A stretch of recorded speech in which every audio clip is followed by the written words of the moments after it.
नमस्कार, मैं हूं सचिन श्रीवास्तव और आप मेरे साथ देखेंगे आजमगढ़ और पूर्वांचल से जुड़ी खास खबरें। अगर हमारी खबरें अच्छी लगें तो हमारे फेसबुक पेज एबीसी चैनल को फॉलो करें और यूट्यूब चैनल को सब्सक्राइब करें।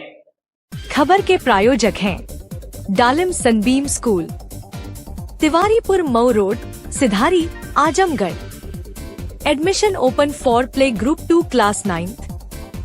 Kashi Gomti jewellers, Bhanwarnath, Ayodhya road, Azamgarh. शादी के आभूषण की खरीद पर दुल्हन का श्रृंगार और गृहस्थी का सामान बिल्कुल मुफ्त। साई इंटरनेशनल स्कूल, पुरा Pandey, Bhaduli Bazar, Azamgarh. Admission open nursery to class 9th and 11th। Aakash synchro program with Sai international school. Admission open medical, engineering and foundation. Ginni apparel, complete family shop for apparel shopping. Civil lines, Azamgarh. नए कलेक्शन की भरपूर range उपलब्ध। Sarvodaya public school, Harbanshpur, Azamgarh. Affiliated to CBSE new Delhi. Admission open classes nursery to 9th and 11th। GD global school, Kartalpur bypass, Azamgarh. Admission open classes nursery to 9th and 11th, free admission to nursery to class 5th। Limited time offer। और lifestyle furniture, Belnadi, Azamgarh.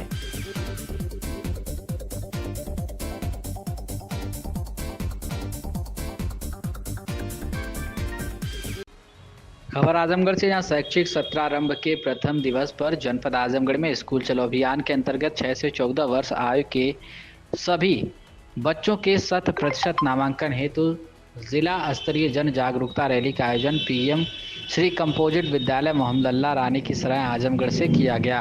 Rally को मुख्य विकास अधिकारी परीक्षित खटाना ने हरी झंडी दिखाकर रवाना किया तथा स्वयं रैली का नेतृत्व भी किया तथा एलईडी वैन को रवाना किया। रैली का आयोजन जिला बेसिक शिक्षा अधिकारी राजीव पाठक के निर्देशन में किया गया, जिसमें निपुण विद्यालयों के प्रधानाध्यापक, राज्य एवं राष्ट्रीय स्तर पर पुरस्कृत शिक्षकगण तथा बड़ी संख्या में छात्र छात्राओं ने भाग लिया।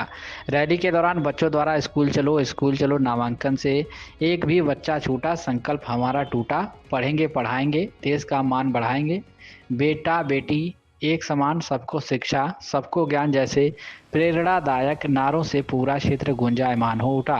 रैली का नेतृत्व प्रधानाध्यापक द्वारा किया गया। रैली के उपरांत विद्यालय परिसर में प्रवेश उत्सव, पुरस्कार वितरण समारोह एवं शैक्षिक संगोष्ठी का आयोजन किया गया।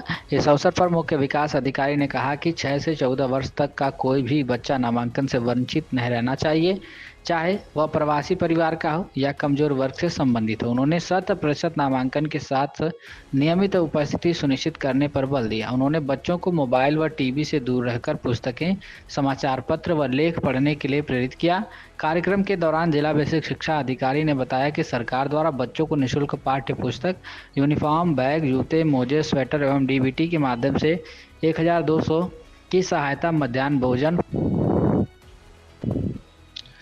फल, दूध एवं विभिन्न सहगामी गतिविधियों के माध्यम से समग्र विकास सुनिश्चित किया जा रहा है। इस अवसर पर विगत सत्र में उत्कृष्ट प्रदर्शन करने वाले विद्यार्थियों को ट्रॉफी, स्टेशनरी एवं स्मृति चिन्ह प्रदान कर सम्मानित किया गया। साथ ही नव प्रवेशी बच्चों का माल्यार्पण कर स्वागत करते हुए उन्हें निःशुल्क पाठ्य पुस्तक, ड्रेस एवं बैग वितरित किए गए। पीएम श्री कंपोजिट विद्यालय मोहम्मदुल्लाह की बच्चियों द्वारा सरस्वती वंदना एवं मनमोहक स्वागत कृत्य नृत्य प्रस्तुत किया गया। जनपद में चल रहे स्कूल चलो अभियान के तहत नवारंभ कार्यक्रम में नवीन नामांकित बच्चों का स्वागत, वंदन एवं पुस्तक वितरण किया गया। मीना मंच में मेरे बदलाव की कहानी तथा जेंडर स्टीरियोटाइप पर आधारित कॉमिक बुक विकसित करने वाली प्रदेश स्तर पर टॉप 10 में अपना स्थान बनाने वाली बच्ची अमृता और महक को मुख्य विकास अधिकारी के कर कमलों द्वारा सम्मानित भी किया गया। साथ ही जनपद में सबसे अधिक नामांकन करने वाले 5 विद्यालय के शिक्षक पंकज सिंह कंपोजिट विद्यालय छपरा सुल्तानपुर अजमतगढ़, मनोज कुमार कंपोजिट विद्यालय बरदा टेकमा, कृपा शंकर भटौली मुँह जलालपुर कोयलसा, ध्रुवेंद्र कुमार यादव पीएम श्री कंपोजिट विद्यालय सिरही पट्टी अतरुलिया, मीरा देवी कंपोजिट विद्यालय खनियरा लालगंज को सम्मानित किया गया। तत्पश्चात मुख्य विकास अधिकारी द्वारा अपने उद्बोधन में मुख्यमंत्री जी के स्कूल चलो अभियान के विजन लक्ष्य पर प्रकाश डालते हुए सभी अभिभावकों एवं उपस्थित सभी सदस्यों को अधिक से अधिक नामांकन करने हेतु प्रेरित किया गया। साथ ही नई शिक्षा नीति और बेसिक शिक्षा परिषद के विद्यालयों में हुए महत्वपूर्ण परिवर्तनों पर भी प्रकाश डाला गया। साथ ही बेसिक शिक्षा मंत्री के विजन का कोई भी बच्चा ना छूटे, समस्त बच्चों का नामांकन अगली कक्षा में निश्चित रूप से हो, इस पर अभिभावकों एवं अध्यापकों को प्रेरित किया गया। बेसिक परिषद के विद्यालयों में तैनात शिक्षकों की गुणवत्ता पर भी प्रकाश डाला गया। अभियान का प्रारंभ किया गया है क्या?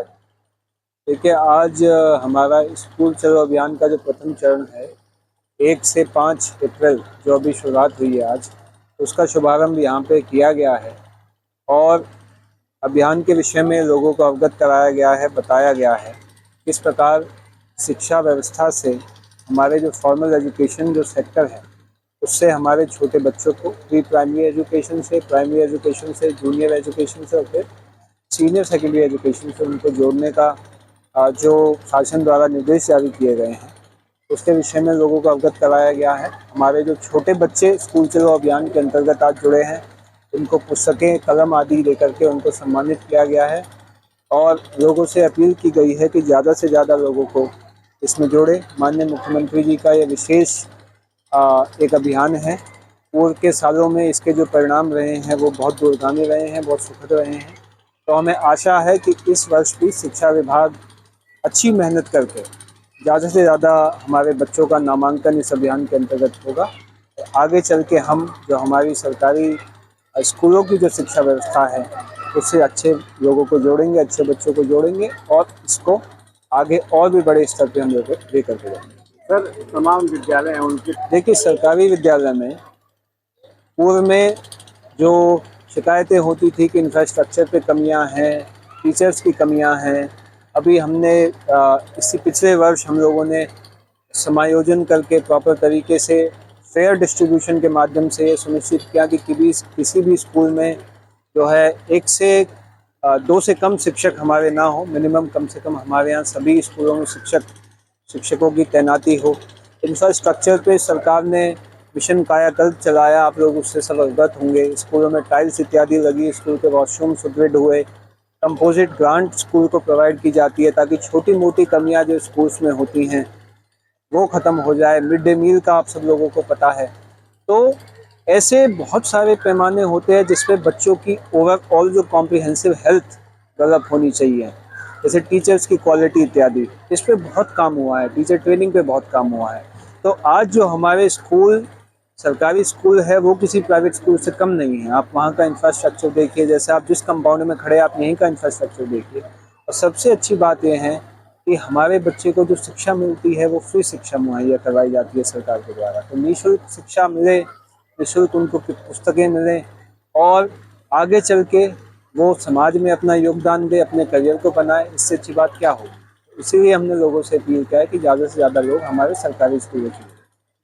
आज सर स्कूल चलो अभियान के तहत जो कार्यक्रम हुए हैं, क्या कार्यक्रम है सर, क्या संदेश देना चाहेंगे? आज स्कूल चलो अभियान का शुभारंभ हुआ है आजमगढ़ जनपद में, या पूरे प्रदेश में हुआ है। उसी के क्रम में आजमगढ़ जनपद में भी आज जो है स्कूल चलो अभियान का शुभारंभ हुआ है।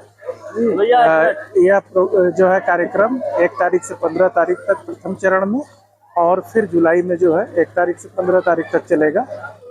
हमारा उद्देश्य इसमें होगा कि 100% नामांकन के साथ साथ हम जो है अभिभावकों को इसके लिए भी जो है जागरूक कर सके कि वो प्रतिदिन बच्चों की उपस्थिति विद्यालयों में कराएंगे। सर, लोगों को क्या संदेश देना चाहेंगे जो ज़्यादा से ज़्यादा विद्यालय में आए और जो आम विद्यालयों से 100% नामांकन, साथ में जो है उपस्थिति, यह मेरा संदेश होगा कि सभी अभिभावक जो है अभिभावकों से अनुरोध है कि वो नामांकन के साथ साथ बच्चों की उपस्थिति विद्यालयों में सुनिश्चित कराएं। जो आप विद्यालय में हाई टीचर हैं, बढ़िया टीचर लाए गए हैं, लोगों से क्या कहेंगे कि अपने प्राइवेट में न पढ़ा कर सरकारी में आए?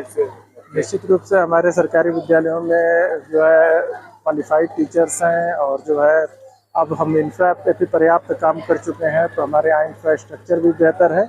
तो हमारा तो अनुरोध है कि हम जो है हमारे विद्यालयों में अभिभावक पढ़ाए, निश्चित रूप से उन्हें गुणवत्तापूर्ण शिक्षा मिलेगी। खबर आजमगढ़ से। यह जनपद में यातायात नियमों का उल्लंघन करने वालों के खिलाफ पुलिस ने सख्त रुख अपनाया है। वरिष्ठ पुलिस अधीक्षक के निर्देशन में चलाए जा रहे विशेष चेकिंग अभियान के तहत बुधवार को बागेश्वर चौराहा थाना कोतवाली क्षेत्र में व्यापक कार्रवाई की गई। अपर पुलिस अधीक्षक यातायात के नेतृत्व में यातायात पुलिस और स्थानीय पुलिस की संयुक्त टीम ने सघन वाहन चेकिंग अभियान चलाया। इस दौरान नियमों की अनदेखी करने वाले कुल 65 दोपहिया और 4 पहिया वाहनों के खिलाफ प्रवर्तन कार्रवाई की गई। कार्रवाई के दौरान 8 काले फिल्म लगे वाहन, 17 फर्जी या नियम विरुद्ध नंबर प्लेट जिन पर नाम, जाति, धर्म या पद सूचक शब्द लिखे थे वाले वाहन पकड़े गए। इसके अलावा 40 अन्य वाहन विभिन्न यातायात नियमों का उल्लंघन करते पाए गए। अभियान में अवैध रूप से लाल नीली बत्ती लगे वाहन, पुलिस या उत्तर प्रदेश सरकार लिखे बिना अधिकृत वाहन भी जांच के दायरे में रहे। पुलिस ने आम जनता से अपील की है कि वे यातायात नियमों का पालन करें और सुरक्षित व सुचारू यातायात व्यवस्था बनाए रखने में सहयोग दें। खबर आजमगढ़ से, जहां किशोरी के अपहरण और दुष्कर्म के मुकदमे में सुनवाई पूरी करने के बाद अदालत ने एक आरोपी को 8 वर्ष के सश्रम कारावास तथा 17,000 रुपये अर्थदंड की सजा सुनाई है। यह फैसला पॉक्सो कोर्ट के जज संतोष कुमार यादव ने बुधवार को सुनाया। अभियोजन पक्ष के अनुसार अतरौलिया थाना क्षेत्र के एक गांव से 26 दिसंबर 2016 की रात 13 वर्षीय पीड़िता घर से गायब हो गई। इस मामले में पीड़िता के पिता ने दीपक राजभर निवासी लक्ष्मीपुर थाना कप्तानगंज के विरुद्ध पीड़िता के अपहरण का मुकदमा दर्ज कराया। पुलिस ने जांच पूरी करने के बाद आरोपी के विरुद्ध चार्जशीट न्यायालय में प्रेषित किया। अभियोजन पक्ष की तरफ से विशेष लोक अभियोजक अवधेश कुमार मिश्रा तथा दौलत यादव ने कुल 7 गवाहों को न्यायालय में परीक्षित कराया। दोनों पक्षों की दलीलों को सुनने के बाद अदालत ने आरोपी दीपक राजभर को 8 वर्ष के सश्रम कारावास तथा 17,000 रुपये अर्थदंड की सजा सुनाई। उत्तर प्रदेश के आजमगढ़ जनपद में पुलिस के कथित उत्पीड़न और गैर जिम्मेदाराना व्यवहार को लेकर मामला तूल पकड़ता जा रहा है। पूर्व जिला कांग्रेस कमेटी के अध्यक्ष प्रवीण कुमार सिंह ने बुधवार को जिलाधिकारी को ज्ञापन सौंपकर गंभीर आरोप लगाए हैं। ज्ञापन में कहा गया है कि जिले के विभिन्न थानों में आम जनता के साथ पुलिस का व्यवहार लगातार खराब होता जा रहा है। पीड़ित जब अपनी शिकायत लेकर थाने पहुंचते हैं तो उनके साथ अमर्यादित भाषा का प्रयोग किया जाता है, जिससे न्याय की उम्मीद कमजोर पड़ रही है। प्रवीण कुमार सिंह ने विशेष रूप से गंभीरपुर थाना का उदाहरण देते हुए बताया कि हाल ही में एक पीड़ित व्यक्ति मारपीट की घटना के बाद खून से लथपथ हालत में थाने पर पहुंचा, लेकिन उसकी एफआईआर दर्ज करने के बजाय आरोपियों की तरफ से उसी के खिलाफ मुकदमा दर्ज कर लिया गया। इतना ही नहीं, पीड़ित को थाने में बैठाकर कथित रूप से धमकाया भी गया।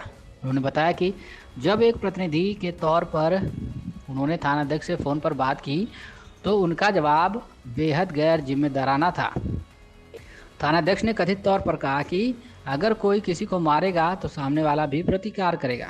यहाँ तक कि उन्होंने इसे हत्या जैसे गंभीर मामलों से भी जोड़ दिया। इस बयान को लेकर प्रवीण कुमार सिंह ने कड़ी आपत्ति जताते हुए कहा कि दंड देने का अधिकार केवल न्यायालय को है, न कि पुलिस या समाज को। ज्ञापन में जिलाधिकारी से मांग की गई है कि मामले की निष्पक्ष जाँच कर थाना अध्यक्ष के खिलाफ सख्त कार्रवाई की जाए, ताकि शासन की अपराध मुक्त नीति की साख बनी रहे। साथ ही चेतावनी दी गई है कि यदि कार्रवाई नहीं हुई तो व्यापक जन आंदोलन किया जाएगा। इस पूरे मामले ने जिले में कानून व्यवस्था और पुलिस की कार्य प्रणाली पर एक बार फिर से सवाल खड़े कर दिए हैं। की है पूरा मामला क्या है? देखिए, ऐसा है कि आप सब लोग जानते हैं कि एक राजनीतिक कार्यकर्ता होने के नाते, आपका पत्रकार होने के नाते हम सब की जिम्मेदारी है कि जो जनहित के मुद्दे हैं उठाए जाए। उसी क्रम में ये देखिए, आलोक यादव है और एक लड़का कहाँ गया वो अंकुर यादव है, और वीडियो भी निकालो, वीडियो भी। इन सारे लोगों ने, इनकी शिकायत मेरे पास आई कल मेरे पास शिकायत आई गंभीरपुर थाने में। इनको जो है, ये लोग बाइक से जा रहे थे, कुछ बाइक सवारों ने इनको ओवरटेक करके इनको मारा पीटा। मतलब मारने पीटने का जो परिणाम था वो ये था कि इस तरह से देखिए ब्लड वगैरह इनको आया। जब ये थाने में गए एफआईआर कराने के लिए तो थानाध्यक्ष ने ये कहा, गंभीरपुर एसओ, क्यों गंभीरपुर एसओ ना, गंभीरपुर एसओ ने ये कहा कि ऐसा है कि तुम लोगों ने पहले मारा होगा, इसलिए वो मारा होगा। तो इनको बैठा लिया, कहा कि मैं देखता हूँ। तो फिर वो कहा कि तुम्हारे खिलाफ तो पहले से मुकदमा पंजीकृत है, नहीं, लेन देन उसकी हो गई, जिसने मारा उस व्यक्ति का मुकदमा इनके खिलाफ पहले से करके इनको बैठा लिया वहाँ पर। और बैठाने के बाद, और ये आलोक यादव है, ये बूथ अध्यक्ष भी भाजपा के हैं। खास बात ये देखिए, जिसकी सत्ता है उसके बूथ अध्यक्ष भी हैं, इनको भी मारा पीटा गया। हमारे प्लांट पे हमला किया। इनके प्लांट है, इनका ईंट का ब्रिक्स का जो सीमेंट की ईंट होती है उसका प्लांट है, उसको तोड़ ताड़ दिया गया। और इन लोग को फिर इन लोग को एसओ ने धमकाते हुए कि जाओ तुमको जो करना हो कर लेना, तो तुम लोग को इस बार छोड़ दे रहा हूँ, बाकी नहीं तुमको गिरफ्तार करके जेल भेज दूँगा। ये लोग हमारे पास आए, अब इनकी भूमिका यहाँ समाप्त हो गई। ये हर थाने में ऐसा हो रहा है। ये गंभीरपुर तो एकमात्र उदाहरण है, चूँकि आज इसलिए मैं प्रस्तुत कर रहा हूँ। हम एक पूर्व जिलाध्यक्ष होने के नाते, एक राजनीतिक कार्यकर्ता होने के नाते, हमने भी एसओ से बात की। एसओ ने जो हमसे कहा, हमारे पास वो ऑडियो भी है, क्योंकि ऑडियो में इसलिए नहीं सुना सकता कि हम लोग जिम्मेदार व्यक्ति हैं, लेकिन ये विश्वास करिएगा, अगर कहीं एविडेंस की आवश्यकता पड़ेगी तो मैं उसको दिखा दूंगा। हमसे एसओ ने कहा, हमने एसओ ने पूछा कि अमुक व्यक्ति अमुक गांव के, गांव को वजीरमल गांव के हैं, इन लोगों को मारा पीटा गया है, लहू लुहान लोग हैं, इनका मुकदमा आपने क्यों नहीं लिखा? तो उसने कहा कि जब ये लोग किसी को मारे होंगे कभी तो वो तो प्रतिकार करेगा ही करेगा। जैसे अगर किसी ने हत्या किसी की है तो वो तो हत्या करेगा ही करेगा। तो हमने कहा मान्यवर, अगर वो हत्या करेगा तो दंड देने का अधिकार, प्रतिकार करने का अधिकार तो कानून उसकी इजाज़त देता नहीं। और कोई व्यक्ति अगर मारा किसी को, अलग बात विषय है, उसका मुकदमा आपने लिखा होगा, और दोबारा अगर उसने प्रतिकार कर दिया तो उसका मुकदमा भी तो आपको लिखना पड़ेगा ना। निर्णय लेना, दंड देना तो न्यायालय का अधिकार है। तब उसने कहा ठीक है भेज दीजिएगा, देख लेंगे। तो मैं इन लोगों को वहाँ भेजा नहीं। मैं ये बताना चाहता था जिलाधिकारी को कि आपके ज़िले में जिस मोदी योगी की सरकार द्वारा ये कहा जाता है जीरो टॉलरेंस है, अपराध समाप्त हो चुका है, उनका बूथ अध्यक्ष जिसकी ईंट की फैक्ट्री तोड़ दी जाती है, इनके साथियों को, अमन को और 2 लोगों को मारा पीटा जाता है, जिसका वीडियो फुटेज है, आप लोग ले लीजिएगा, जो लहू लुहान लोग हैं, और ऐसा मुकदमा नहीं लिखता है। ऐसा ही पत्रकारों के साथ होता है। ऐसा मुझे लगता है कांग्रेस जितने भी नेता अगर पैरवी के लिए फ़ोन करते हैं तो उनसे ऐसो तमीज़ से आदरपूर्वक बताता भी नहीं क्या मामला है, कैसे है, किस तरह का है। इस तरह की घटनाएं आजमगढ़ जनपद में हो रही हैं, मुझे लगता है पूरे प्रदेश में हो रही हैं। मैं आपके माध्यम से प्रशासन को और सरकार को भी ये चेतावनी देना चाहता हूं कि इस तरह की घटनाएं बंद होनी चाहिए, ताकि अपराध मुक्त की जो आप बात करते हैं वो दिखे भी, सिर्फ नारों में न दिखे। इसी उद्देश्य को लेकर मैं जिलाधिकारी को ज्ञापन देने आया। प्रवीण जी, जिस तरीके से अतरौलिया में भी अभी पथराव हुआ है, एक पक्ष के ऊपर पथराव किया गया है, उसमें भी पुलिस पे यही आरोप लगे हैं कि मुकदमा दर्ज नहीं किया गया है। गंभीरपुर में भी इस तरीके के आरोप, तो आजमगढ़ पुलिस पर ये आरोप जो लग रहे हैं कि ये आपको आखिर क्यों लगा कि इसको अब शिकायत करनी चाहिए और ऊपर करनी चाहिए? मुझे लगता है कि जो यूपीएससी क्वालिफाई करके जो सबसे बड़ा पद जिले का होता है, नौकरशाह जिसको हम कहते हैं, वो होता है जिलाधिकारी और एसएसपी।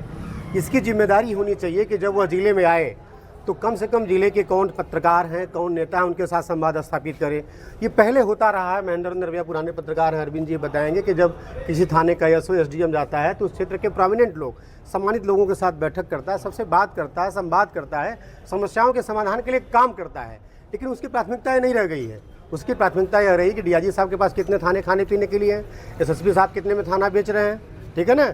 ये सारी बातें जो हो रही हैं प्रतीकात्मक रूप से जो हो रही हैं कि कैसे कितनी उगाही हो जाए, क्योंकि एक थाने को निश्चित रूप से पैसा दिया जाता होगा, भले एसएसपी के यहाँ दिया जाता हो नहीं दिया जाता हो आप, लेकिन मुझे लगता है कि आज पूरे उत्तर प्रदेश का ऐसा कोई जनपद नहीं है जिन जनपद के थाने में पहले भी उठा चुका हूँ त्रिवेणी सिंह के समय में कि थाने नीलाम न होते हो।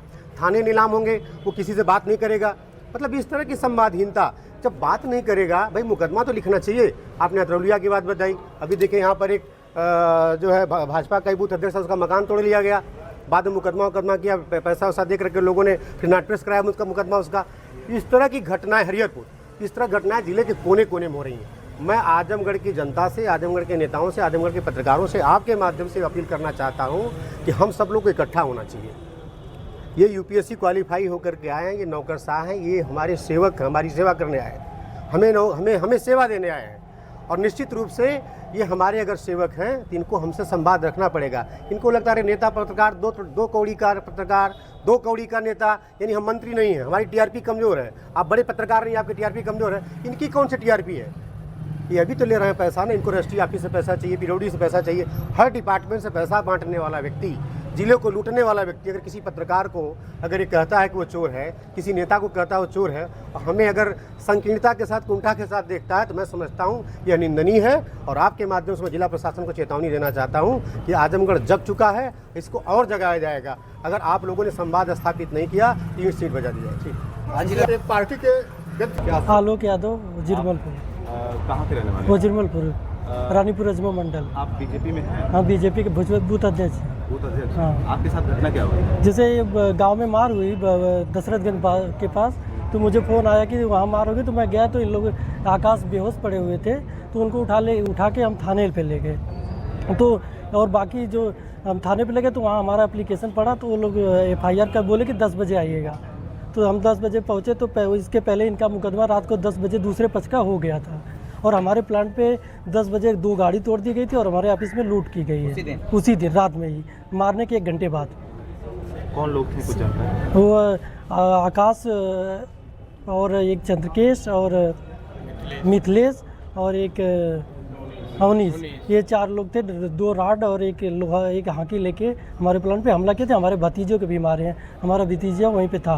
पूर्व में भी आपके साथ कुछ नहीं, हमारे पूर्व में हमारे साथ कुछ नहीं हुआ। पुलिस की तरफ से क्या कहा गया? पुलिस की तरफ से हम लोग गए थे तो 100 नंबर आई थी, 100 नंबर ले गई, उसके बाद कुछ किए नहीं। उसके बाद हम थाने पे पहुंचे थे, थाने पे इन लोगों को हमारे ताकि आप अपनी पार्टी में आप अपने मित्र के ऊपर कार्रवाई नहीं करवा पा रहे हैं पुलिस की। सर इसीलिए तो हम बहुत परेशान थे तो यहाँ पे आए हैं जिले। तो कांग्रेस का सहारा लेना पड़ा है? जैसे हम कार्यकर्ता के सहारे बात हुई हमारी तो भैया बोले कि हम अपना बात आपसे करवा दे, तो जिला अध्यक्ष के यहाँ ज्ञापन सौंप दिए। हाँ, क्या चाहते हैं आप? हम कार्रवाई करना चाहते हैं, न्याय चाहते हैं अपना।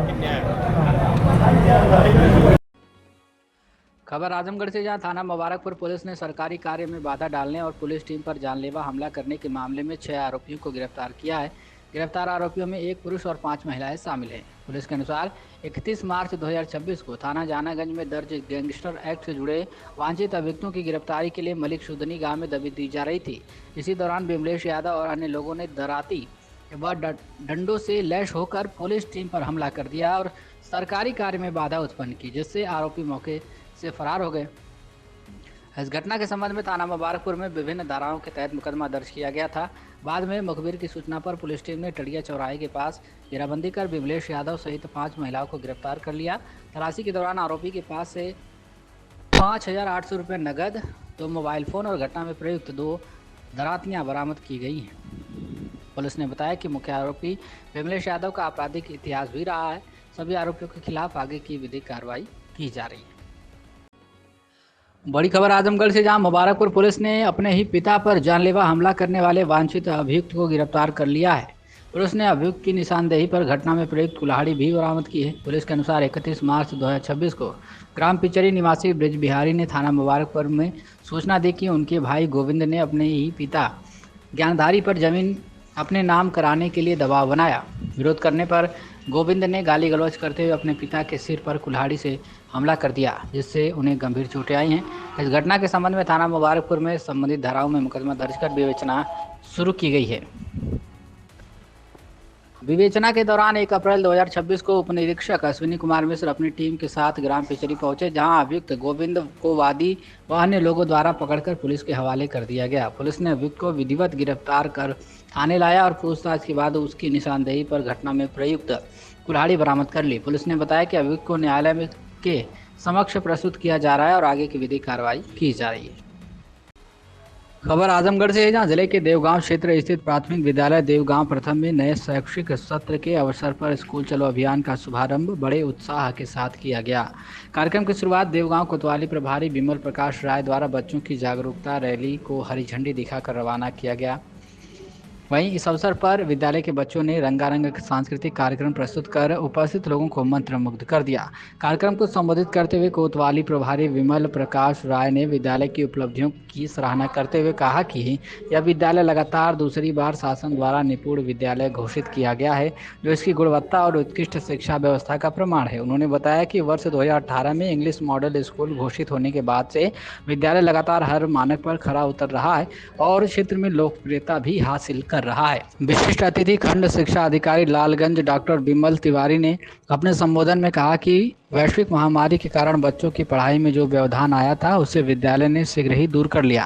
उन्होंने कहा कि प्रदेश को प्रेरक बनाने के लिए शिक्षक और अभिभावक मिलकर कार्य कर रहे हैं और इस प्रयास को आगे बढ़ाना आवश्यक है। कार्यक्रम की अध्यक्षता कर रहे प्रधानाध्यापक प्रमोद यादव ने अभिभावकों को विद्यालय की आगामी योजनाओं से अवगत कराया और शिक्षकों से उन्हें हर हाल में पूरा करने का संकल्प दिलाया। वहीं कार्यक्रम का संचालन कर रहे वरिष्ठ अध्यापक आशीष श्रीवास्तव ने विशेष रूप से महिलाओं से अपील करते हुए कहा कि वे अपने बच्चों की शिक्षा में सक्रिय भूमिका निभाकर देश को पुनः विश्वगुरु बनाने में योगदान दे सकते हैं। इस दौरान विद्यालय प्रबंध समिति की पूर्व अध्यक्ष राधिका बानो सहित कई शिक्षक, अभिभावक और गणमान्य लोग उपस्थित रहे।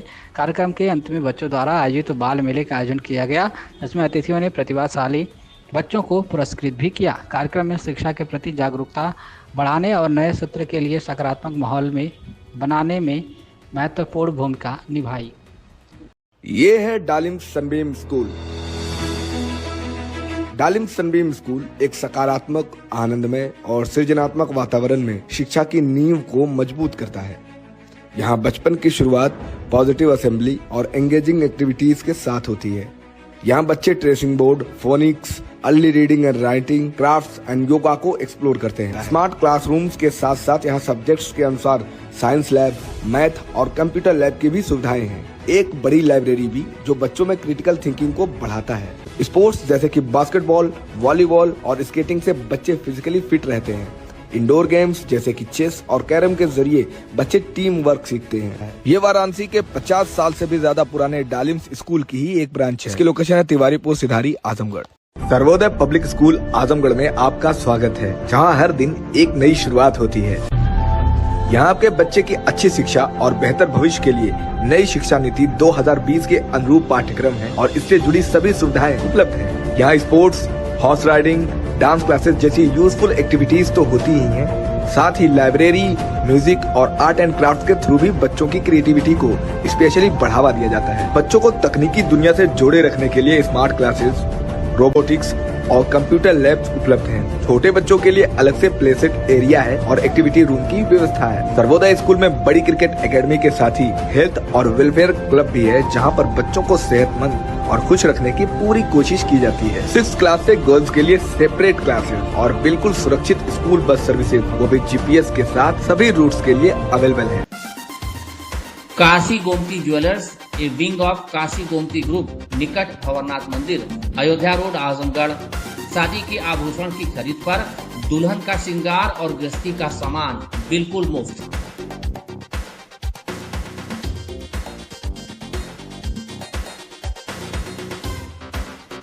गोल्ड, डायमंड और सिल्वर की ज्वेलरी का विशाल संग्रह, शुद्धता की 100% guarantee.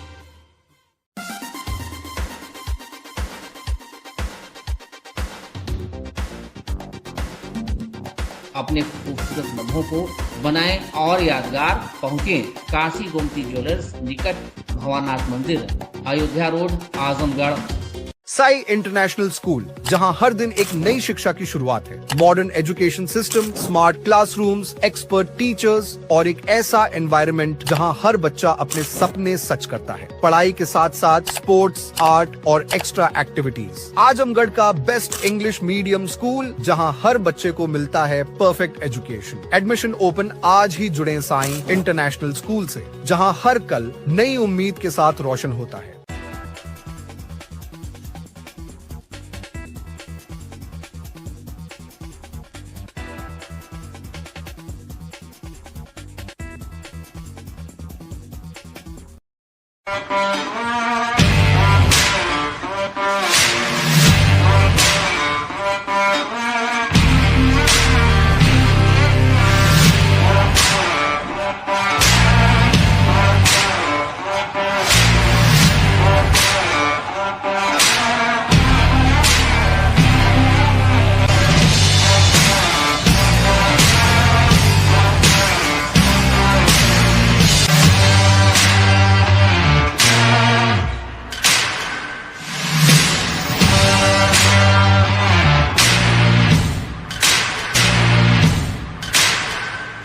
GD Global School, Kartalpur Bypass, Azamgarh. Admissions open for session 2026 to 27. Classes nursery to 9 and 11 science, commerce, humanities. Free admission for classes nursery to 5th. Limited time offer. Contact us 9455211111 8795244555. Website www.gdglobalschool.in. Limited seats available. Apply now. Lifestyle furniture, Belnadi, Azamgarh. सभी प्रकार के furniture एवं electronic सामानों की भरपूर range उपलब्ध। हमारे यहाँ EMI की सुविधा 0% ब्याज पर उपलब्ध। इलेक्ट्रॉनिक सामानों में LED TV, refrigerator, washing machine, air conditioner, air cooler, deep freezer, water cooler, mixer juicer, iron, fan, induction, battery, inverter, electric geyser, gas geyser, आटा चक्की इत्यादि।